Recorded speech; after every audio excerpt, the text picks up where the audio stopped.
Welcome to Fill in the Blanks Pelotero Profiles. I'm Phil, and for the greater part of the past decade, I've been traveling to Cuba and frequently have taken in the highest level of baseball on the island, the Cuban National Series.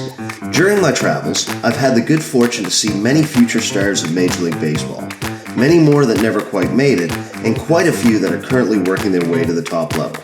Join me as I share my pictures, videos, thoughts, and stories on some of the bigger name and soon-to-be big-name Cuban peloteros or ball players.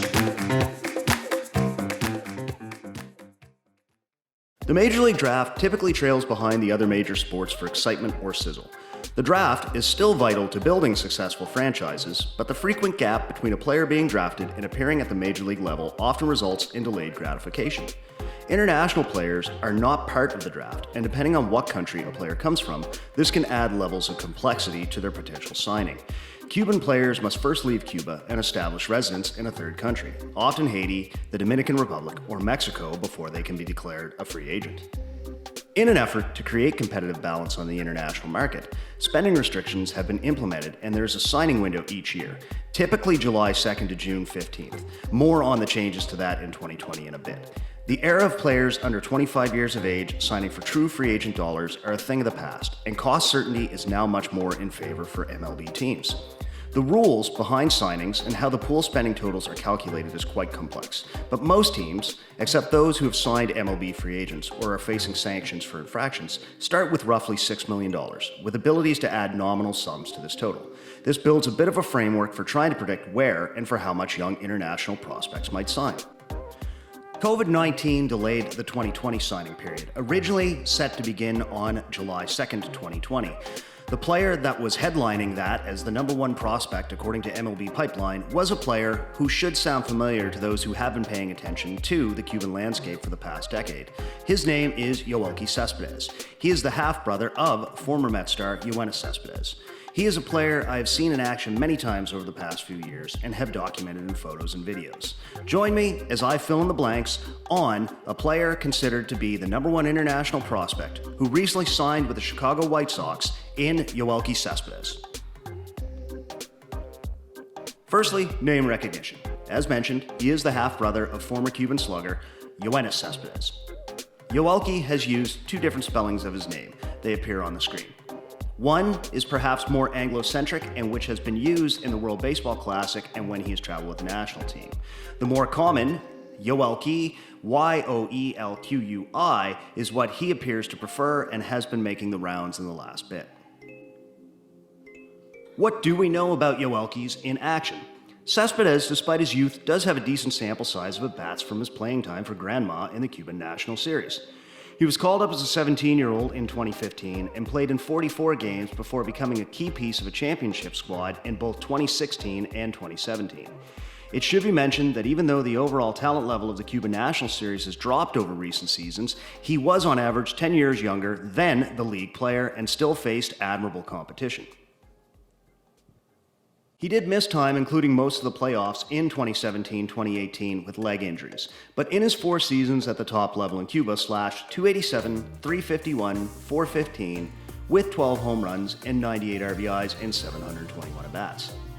The knock is that he struggled against good breaking pitches. Of note, Cuba is a heavy breaking pitch league. However, he did still put up solid, if not spectacular, batting lines.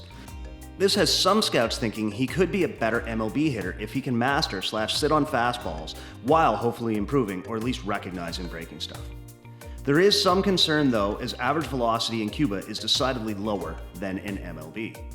Similar to his half-brother, Yoelqui does have some tantalizing athletic skills. The top skill might be his speed.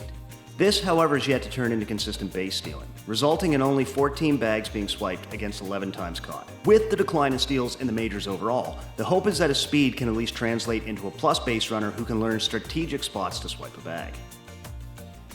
Perhaps due to roster depth in Grandma and with the Cuban national team, Yoelqui has predominantly played right field and definitely has the throwing arm for it, as seen by his arm tool grading out at 60 out of 80 versus overall defensive rating at 55 of 80.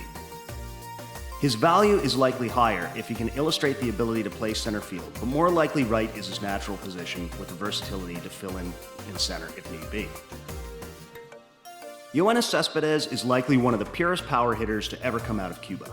Yoelqui has reportedly spent most of 2020 working out in the Bahamas and Florida with his brother and adding muscle to what otherwise is a short but stocky and fit frame, and resembling more of Yoenis in his hitting mechanics.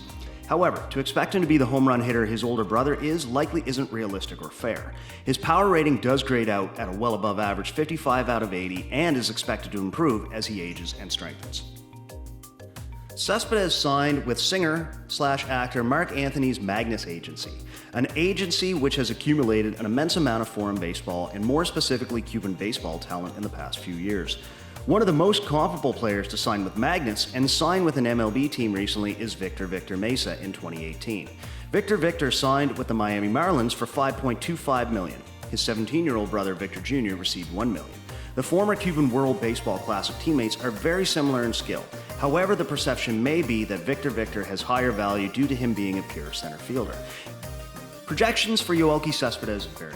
No doubt at the dollar spent, it is definitely worth taking a look at this young player with a pedigree and, to this point, with a resume beyond what most players his age have accumulated. I would be surprised to see him in the south side of Chicago in 2021 unless he takes the minors by storm. With that in mind, I look at him personally and see a lot of components of a nice player similar to a Jock Jones or a Shannon Stewart. What are your projections for Yoelqui? Tell me in the comments section.